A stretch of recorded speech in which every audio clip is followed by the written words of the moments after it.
Hello guys, welcome back my YouTube channel. और मैं सुबह के लिए रेडी हो गई हूँ क्योंकि मुझे सुबह सेंटर जाना है और सुबह गर्मी में 8 बजे धूप हो जाती है, इसलिए मैंने कैप लगा रही और लंच में चने रख लिए। अब मैं यहाँ घर से निकल रही हूँ और घर से निकलते ही मुझे आयुष मिल जाता है जो मुझे बाय करने लगा। और इधर से मेरा फेवरेट भतीजा मगर बहुत ही ज़्यादा नटखट मुझे साइकिल से ड्रॉप करने के लिए सेंटर चल रहा था। कहने लगा बुआ आप मेरी साइकिल पे बैठ जाओ, बट मैंने बोला नहीं और ये मुझसे जल्दी पहुंच गया। बोलने लगा लॉक हम खोलेंगे और इन्होंने सेंटर खोल दिया। और ये सेंटर खोलने के बाद ये सेंटर को देखने लगे। उसके बाद मैं थोड़ी देर बाद पढ़ने बैठ गई और जैसे ही मैंने कॉपी खोली थी सर ने एंट्री मार दी।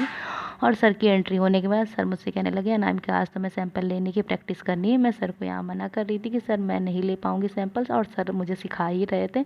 और उसके बाद मैंने सब गुड़ गोबर कर दिया और आखिरकार सर को ही सैंपल लेना पड़ा। और फिर यहाँ पे सर ने सैंपल लिया। उसके बाद मैंने सैंपल को कलेक्ट किया। उसके बाद यहाँ पे 12 बज गया और सर अपने दूसरे सेंटर जा रहे थे। फिर मैंने सोचा कि अब मैं भी घर जाने की पैकिंग कर लूँ और मैं यहाँ अपना सारा सामान रखने लगी। और उसके बाद मैं और डुगू सेंटर लॉक करके निकल गई और हम और डुगू घर जा रहे थे। और गर्मी इतनी थी कि हम दोनों को स्टॉल ओढ़ना पड़ा।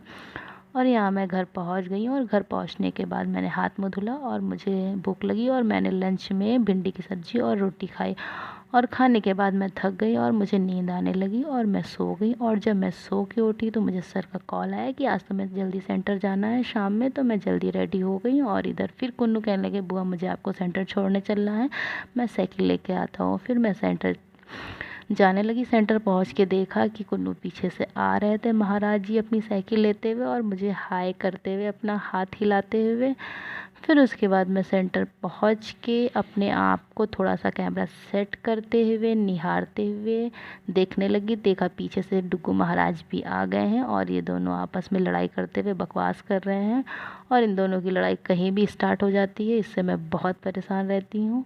अब ये दोनों लड़ना स्टार्ट ही कर दिए थे कि तब तक सैंपल वाले भैया सैंपल लेने आ गए हैं। और मैं तब तक सेंटर से बाहर निकल के भैया को सैंपल दिया और भैया सैंपल लेके चले गए।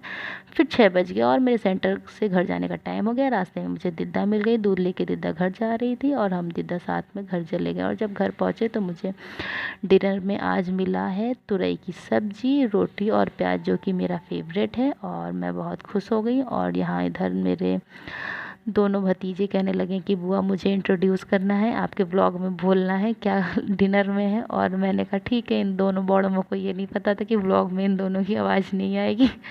और फिर ये दोनों अपनी बकवास कर रहे हैं मगर इन दोनों की आवाज़ तो बिल्कुल सुनाई नहीं देगी। उसके बाद पता चला सब्ज़ी में नमक बहुत ज़्यादा था, इतना नमक था कि मुझे गुस्सा आ रही थी। फिर मैंने ज्योति से कहा टेस्ट करो। उसके बाद हम और कुन्नू दुकान पहुंच गए। दुकान पहुंचने के बाद कुन्नू को जो भी खाने के लिए लेना था कुन्नू ने वो ले लिया है। और कुन्नू यहाँ खाने पीने का सामान लेके घर पहुंचते हैं मेरे साथ। फिर इन्होंने केक लिया था जो कि कुन्नू का फेवरेट था। और कुन्नू केक लेने के बाद कुन्नू केक ट्राई करते हुए बहुत स्माइल कर रहे थे। कुन्नू को मज़ा आ गई। और फिर केक खाने के बाद कुन्नू की यहाँ शैतानी शुरू हो गई। पता नहीं कुन्नू के अंदर कौन सा जानवर आ गया था, मुझे लग रहा था शायद भेड़िया है। और आयुष भी इस बात से सहमत था।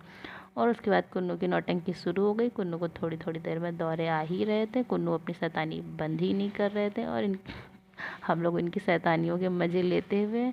और कुन्नू के अंदर पता नहीं कौन सा जानवर आया है कि कुन्नू पागल हो गए थे और इतना ज़्यादा कि कुन्नू सीटी भी बजाना सीख गए और कुन्नू सारी तरह की आवाज़ें निकाल रहे थे। उसके बाद कुन्नू को बहुत पिटाई हुई डुग्गू द्वारा। डुग्गू को बहुत गुस्सा आ रहा था। उसके बाद भाभी आ गई और भाभी के साथ हम लोग थोड़ी बातें कर रहे थे और मस्ती कर रहे थे।